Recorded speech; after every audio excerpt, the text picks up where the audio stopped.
In this video, I'm gonna teach you how to play Dragon Ball Xenoverse on the PlayStation 3. It's a very easy process, so make sure to follow along. In this video, I'm gonna give you easy to follow instructions on how to properly play Dragon Ball Xenoverse for the PlayStation 3. So something that I want to make very clear is that if you go over to the PlayStation Store, either on the website as I'm demonstrating here, or even on the official console, and you look for Dragon Ball, what you are going to notice is that even though you can find plenty of Dragon Ball titles that are available for PlayStation 4 and PlayStation 5, the original title for the PlayStation 3, Dragon Ball Xenoverse, is not going to be available. As you can see, you can still acquire Dragon Ball Xenoverse even on newer gen consoles. So you can purchase this game, but if you want to play on a PlayStation 3 specifically for whatever reason, then you will have to purchase a pre-owned copy.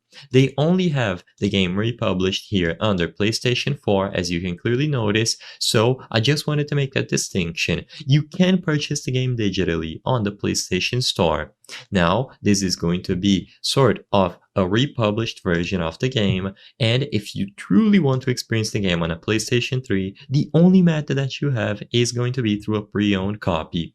Besides this, there's nothing else that you can do. Just go ahead, open the PlayStation Store, and consider if you want to purchase a digital copy of the game. If you do, then you will be able to browse through these two editions, the Xenoverse standalone game, and then Xenoverse Plus, the Season Pass bundle, and then you just have to purchase the game here. It is going to run on your PlayStation 4, and there is a notice for PlayStation 5. To play this game on PlayStation 5, your system may need to be updated to the latest system software. But this is extremely easy to do, and once it is done, you will be able to run it on newer gen consoles. If you want the OG experience, like I said, then you have to consider a used copy instead.